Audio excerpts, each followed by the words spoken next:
بزرگوں کے مزاج میں تو سادگی ہوتی ہے. خانقاہیں گولے گنڈے کی دکانیں پوری ان کی, بکرے مکرے, ابھی کیا بولوں میں ان لوگوں پہ, چھوڑو. تو کیا بات چل رہی تھی, کہاں سے ہم چلے تھے؟ بسم اللہ الرحمن الرحیم. ہم تو کہیں اور نکل گئے. آج بات کہاں سے شروع ہوئی تھی؟ ذرا اسٹارٹنگ میں جاؤ نا.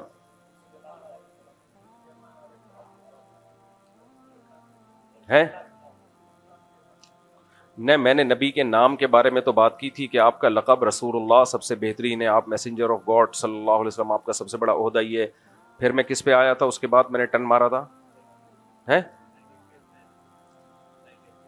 سائیکیٹرسٹ پہ آ گیا تھا میں. تو سائیکیٹرسٹ کا میں ہاں دماغ اور دل کا کنیکشن بتا رہا تھا میں, دماغ اور دل کا کنیکشن.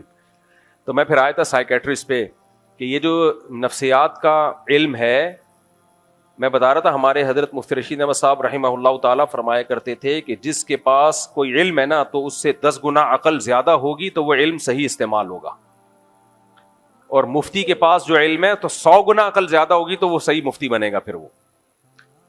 تو میں یہ بتا رہا تھا کچھ شعبے ایسے ہیں جن میں بہت زیادہ عقل کی ضرورت نہیں ہے, جیسے ڈاکٹر ہے علاج کرتا ہے, بہت ذہین ہونا ضروری نہیں ہے, یا کوئی میکینیکل انجینئر ہے یا سول انجینئر ہے, یا ویسے ہی جو الیکٹرک انجینئر ہوتے ہیں مختلف شعبوں کے, جو سافٹ ویئر انجینئر وغیرہ وغیرہ. ہاں کچھ سافٹ ویئر بنانے والے لوگ ہوتے ہیں, وہ تو پھر ان کی کھوپڑی الگ سے کھوپڑی انسٹال کروانی پڑتی ہے ان کو, بہت کمپیوٹر سائنس میں بہت زیادہ جو ذہین لوگ ہوتے ہیں پھر وہ آگے چلتے ہیں. تو لیکن نفسیات بھی ایک ایسا علم ہے کہ اس کے لیے بھی کوئی بہت ذہین آدمی جب یہ علم حاصل کرتا ہے تو فائدہ ہوگا, ورنہ یہ علم اسی کو کھا جائے گا, وہ خود پاگل ہو جائے گا ایک دن. کیونکہ دماغ پڑھ رہے ہو نا آپ, لوگوں کی نفسیات پڑھ رہے ہو, تو آپ اگر عام لوگوں کی مینٹالٹی سے زیادہ اونچی مینٹالٹی آپ کی نہیں ہے تو اس کا نقصان یہ ہوگا کہ یہ علم آپ صحیح طرح سمجھ نہیں پاؤ گے, اور صرف کتابیں دیکھ دیکھ کے, اصول اور ضابطے دیکھ دیکھ کے لوگوں کو غلط گائیڈ کرو گے.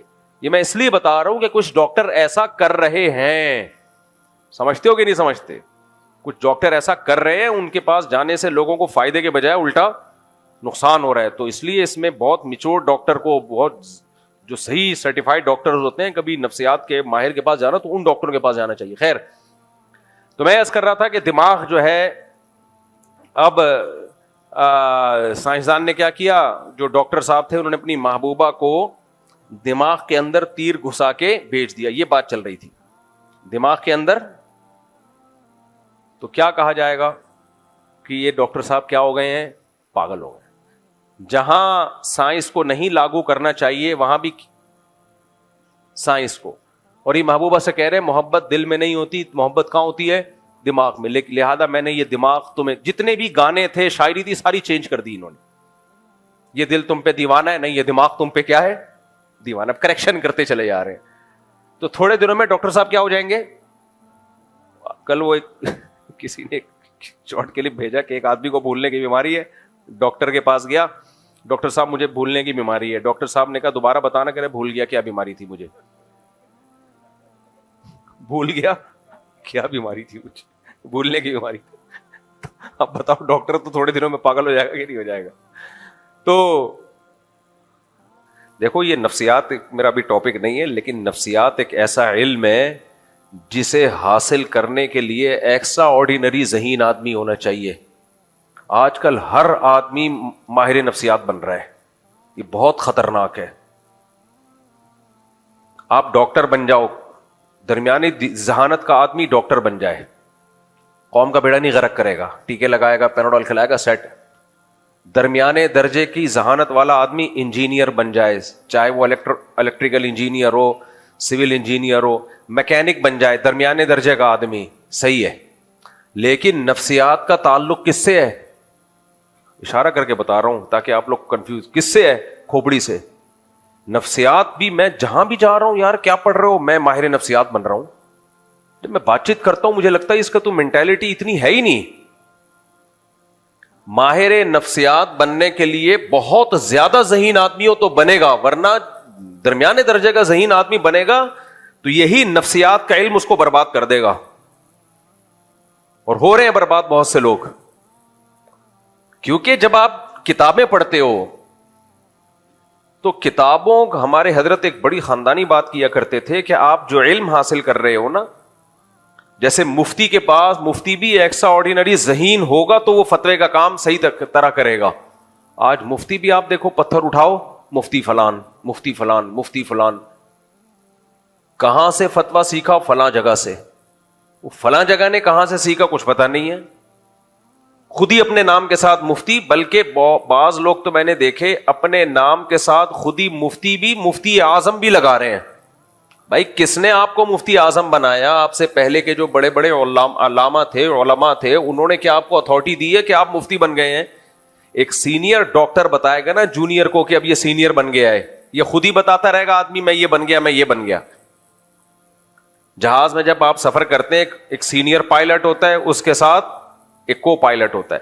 سینئر گواہی دیتا ہے کہ یہ جو کو پائلٹ ہے یہ سینئر ہو گیا ہے. سینئر لوگ گواہی دیتے ہیں، وہ اس کے ایگزام لیتے ہیں. وہ خود ہی کہنے لگے میں ہو گیا ہوں، بس سب کچھ میں ہی ہوں. کبھی کوئی کمپنی اس کو جہاز ہی اڑانے دے گی؟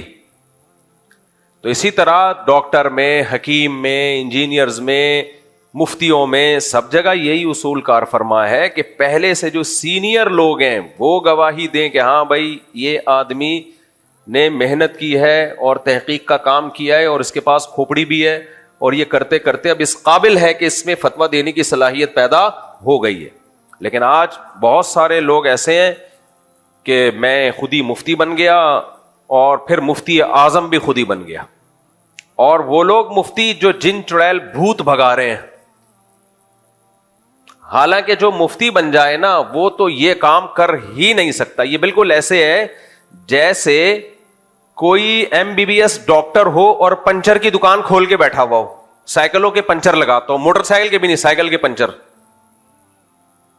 اب آپ اپنی بائک لے کر گئے اس کے پاس، آپ نے کہا یار یہ پنچر لگا دو. بیٹا آپ کرتے کیا ہو؟ انکل میں M B B S doctor ہوں، میں نے بحریہ یونیورسٹی سے M B B S complete کیا میں نے. آپ مان لو گے؟ چپ کیوں بیٹھے ہو؟ آپ بولو گے کیا بول رہا ہے یار، اگر تو ڈاکٹر ہوتا تو کم از کم پنچر کی دکان کھول کے بولو. ہاں ہم کہتے ہیں کہ تھا ڈاکٹر لیکن لگ گیا بزنس میں، یہ بھی سمجھ میں آتا ہے، کوئی بزنس کرنا شروع کر دیا. پنچر کی دکان اگر کھول کے بیٹھا ہوا ہے، وہی بائکوں کا پنچر، ٹرک کا پنچر بھی لگا رہا ہوتا ہے نا، ہم کہتے ہیں یار اس میں پیسہ بہت زیادہ ہے تو شاید اس کو کلینک سے زیادہ پیسہ یہاں مل رہا ہے.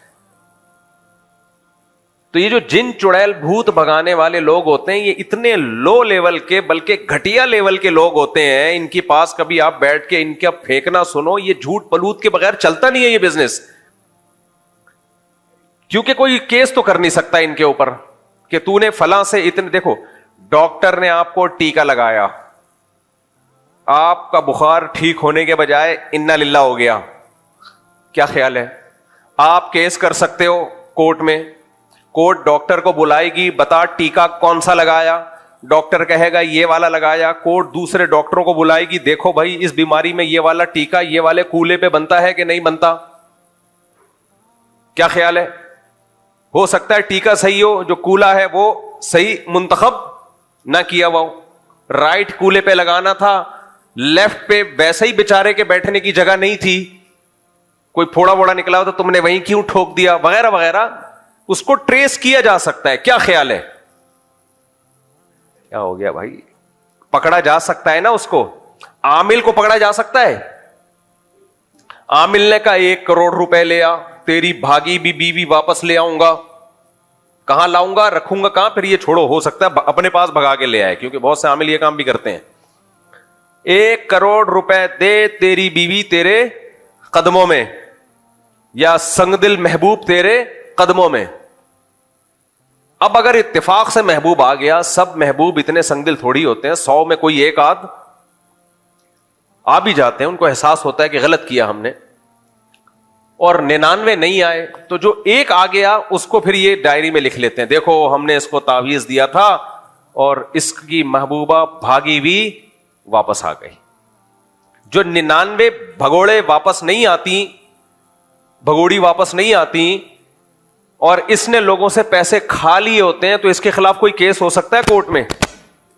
کورٹ اس کو بلائے گی, بتا بے 99 لوگوں کو تو نے بیوقوف بنا کے پیسے لیے کہ ان کی بیوی واپس آ جائے گی یا بھاگی بھی واپس آ جائے گی یا رشتہ جڑ جائے گا یا طلاق ہو جائے گی وغیرہ وغیرہ. بہت سارے لوگ ان کے پاس آتے ہیں. تو نے جو تعویذ گنڈا اس کو دیا تھا, تو بڑے بڑے ماہرین بیٹھیں گے جو تعویذ گنڈے کے اسپیشلسٹ ہیں, وہ کتابیں نکالیں گے اور دیکھیں گے کہ اس پہ یہ والا تعویذ بنتا تھا یا نہیں بنتا تھا. اگر بنتا تھا تو ٹھیک ہے, نہیں بنتا تھا تو یہ تو جرمانہ دے گا. ایسا کوئی کیس ممکن ہے؟ نہیں. اگر یہ جج کے پاس چلا جائے نا, جس بندے کی واپس نہیں آئی, اور کہ میں نے اس عامل کو 1 کروڑ روپے دیے ہیں کہ میری والی کو واپس لے آئے گا, اس نے مجھے یہ تعویذ دیا, جج صاحب یہ والا تعویذ غلط دیا ہے, اس پہ کیس کیے جائے.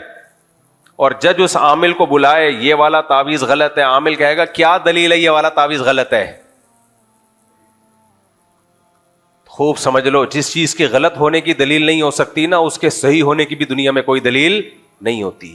بہت اہم بات کہہ گیا ہوں, اللہ کرے کھوپڑی شریف میں آ جائے.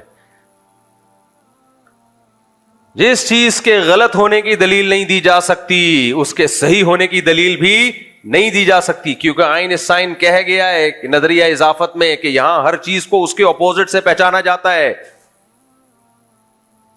روشنی, اگر اندھیرا نہ ہوتا روشنی کا پتہ چلتا روشنی کی کیا ڈیفینیشن ہے؟ روشنی نہ ہوتی تو اندھیرے کا پتہ چلتا اندھیرے کی کیا ڈیفینیشن ہے؟ گندا نہ ہوتا تو صاف کا پتہ چلتا. ابے کیا ہو گیا, چپ نہیں بیٹھا کرو, میرے بیان میں جب آؤں نا تو ناشتہ کر کے چائے پی کے آ جا کرو, تمیز سے رسپانس دیا کرو مجھے. میلا, میلے کے مقابلے میں کیا ہے؟ صاف. ہمیں کچھ نظر آ رہے تھے میلے کچیلے. اچھا انگریزوں میں نہیں ہے میلے, یعنی صفائی سڑکوں وڑکوں میں. میں بھی امریکہ گیا تو وہاں کسی نے مجھے بتایا کہ پاکستانی جو نئے نئے یہاں پر آتے ہیں, انگریز کو بتا رہے ہوتے ہیں بالکل خالص چیز ہے, تو گورے ہنستے ہیں. تو کیا کہتے کیا مطلب 2 نمبر چیزیں بھی بیچتے ہو تم کیا؟ یعنی وہاں جب کوئی نیا نیا دیسی جاتا ہے نا, تو چیز بیچنے کے لیے انگریزوں کو بتا رہا ہوتا بالکل 1 نمبر گھی ہے, 1 نمبر. تو گورے دائیں بائیں دیکھ رہے ہوتے ہیں حیرانگی سے, کیا مطلب 2 نمبر بھی ہے تمہارے پاس؟ یہ ایسا ہی ہو گیا, آپ کی بیٹی کے لیے رشتہ آیا اور آپ داماد سے پوچھ رہے ہیں بھائی چور تو نہیں ہے تو؟ صحیح ہے, چور تو نہیں ہے. اس کو غصہ آئے گا کہ نہیں آئے گا؟ تو کیا مطلب آپ کو یہ آپ نے فرض کیوں کر لیا کہ میں چور ہوں؟ 2 نمبر تو نہیں ہے, چرس تو نہیں پیتا, تو اس کو غصہ آئے گا کہ نہیں آئے گا؟ تو جب آپ ان ملکوں میں یہ بات کرتے ہیں کہ بھائی یہ 1 نمبر چیز ہے, یہ گھی کیا ہے 1 نمبر, تو وہ حیران ہوتے ہیں کہ کیا مطلب 1 نمبر, 2 نمبر بھی بیچتے ہو؟ ہمارے ہاں یہ ٹرم چلتی ہے, مولوی صاحب 1 نمبر ہے, 1 نمبر خالص گھی ہے, بغیر ملاوٹ کے لے جاؤ. ملاوٹ والا بھی رکھا ہوا ہے میرے پاس, ملاوٹ والا بھی رکھا ہوا ہے. لیکن آپ کیونکہ مولوی صاحب ہو, مفتی صاحب ہو, آپ بیانات دیتے ہو, اس لیے آپ کو میں 2 نمبر چیز کبھی نہیں دوں گا. تھوڑا مہنگا ہے, تھوڑا مہنگا ہے. ہمیں کیا پتا چلے گا بھائی, ہو سکتا ہے جب تو 2 نمبر چیز کسی اور کو بیچ سکتا ہے تو ہمیں مفتی صاحب کو ماموں بنا کے بھی تو بیچ سکتا ہے نا. تو ماموں بنانا اسی کو تو کہتے ہیں. آپ کے لیے ہے یہ, آپ کے لیے ہو سکتا ہے بھائی, یعنی تو نے 2 نمبر چیز رکھی بھی تو ہے نا, رکھی بھی ہونا اس کی علامت ہے بھائی اب تیرے بیان پہ ہمیں اعتماد نہیں ہے. ہو سکتا ہے ہمیں اس سے بھی زیادہ 2 نمبر چیز ڈبل قیمت پہ بیچ کے دے رہا ہوں. تو کہاں سے کہاں بات چلے گی, ہم کی طرف دائیں میں بہت جا رہے ہوتے ہیں. تو وہ عاملوں کی بات آتی ہے, مجھے خون میں ایک دم میرا جو ہے نا ایسا آتا ہے, بالکل جوان ہو جاتا ہوں. عاملوں کے خلاف بولنے میں جو مجھے مزہ آتا ہے, کیوں کوئی دنیا میں کوئی بول نہیں رہا. جس دن دوسرے لوگوں نے بھی, علماء نے بھی بولنا شروع کر دیا, میں چپ ہو جاؤں گا. کوئی بولتا نہیں ہے ان کمبختوں کے خلاف. تو اصل میں علماء بھی اس وہم میں مبتلا ہیں کہ شاید ان کے پاس کچھ علوم ہے. یہ حقیقت بتاؤں, دیکھو علماء کے پاس دین کا علم ہوتا ہے, تو وہ یہ سمجھتے ہیں کہ نہیں عاملوں کے پاس کچھ علوم شاید کچھ ہو. تو میں ان کو تسلی دلا رہا ہوں, کچھ بھی نہیں ہے, یہ کچھ نہیں کر سکتے. ہاں تو میں بتا رہا تھا جس چیز کے صحیح ہونے کے غلط ہونے کے دلائل قائم نہ کیے جا سکے, اس کے صحیح ہونے کے دلائل بھی بولو نہیں ہوتے. اس کی کوئی دھوتی وہ ہوا پہ چل رہا ہوتا ہے. تو جتنے علوم ہیں نا ان لوگ کے پاس, جن چڑیل بھوت بھگانے کے, یہ کوئی علوم نہیں ہے, ذہن میں رکھو. ایک پھینک رہا ہوتا ہے, دوسرے کیا کر رہے ہوتے ہیں, بیٹھ کے لپیٹ رہے ہوتے ہیں. دوسرا عامل آئے گا اس سے بڑی پھینکے گا, میں بیٹھ کے لپیٹتا ہوں. عام لوگ تو لپیٹ بھی نہیں رہے ہوتے, عام لوگ تو وہ کر رہے ہوتے ہیں کہ ماشاءاللہ کیچ کر رہے ہوتے ہیں, وہ عزت کے ساتھ کیچ کر رہے ہوتے ہیں, عزت کے ساتھ کہ حضرت جی بہت پہنچے ہوئے ہیں. تو کوئی پہنچے ہوئے نہیں ہے, پھینکو ایک نمبر کے. تو میں عرض کر رہا تھا کہ وہ جج پہ وہ کوئی کیس نہیں ہوگا, تو بھی عاملوں کی لاٹریاں لگی ہوئی ہیں, تعویذ دے رہے ہوتے ہیں, 100 میں کوئی ایک آدھ کا تکا لگ گیا. وہ یہ, اور یہ بہت پرانا سا ہے. نبی کریم صلی اللہ علیہ وسلم کے دور میں کچھ نجومی ہوا کرتے تھے جو خبریں بتایا کرتے تھے, ان میں تکے بھی لگ جاتے تھے. تو آپ صلی اللہ علیہ وسلم نے فرمایا ان کم بختوں کے جنات سے رابطے ہوتے ہیں, یہ جاتے ہیں کچھ آسمان کی خبریں چوری کرتے ہیں جنات, اس میں 100 جھوٹ ملاتے ہیں. جنات کبھی بھی صحیح رپورٹ نہیں دیتے, انسانوں کے کچھ نہیں لگتے, نہ وہ ماموں لگتے ہیں انسانوں کے, نہ وہ چاچو لگتے ہیں. وہ بھی آ کے ان کے دل پہ القا کرتے ہیں لمبی, ایک آدھ اس میں صحیح بات ہوتی ہے تو وہ عامل پھینکتا ہے, اتفاق سے کوئی ایک بات صحیح نکل آتی ہے, تو لوگ کہتے ہیں دیکھو ہم نے پہلے کہا تھا نا حضرت جی بہت پہنچے ہوئے ہیں. تو یار مجھ سے آ کے پوچھ لیتے, میں بھی 100 باتیں بتاتا, ایک اتفاق سے صحیح نکل آتی, اس میں فیوچر کی باتیں. تو یہ تو کوئی بھی تجزیہ کرتا ہے.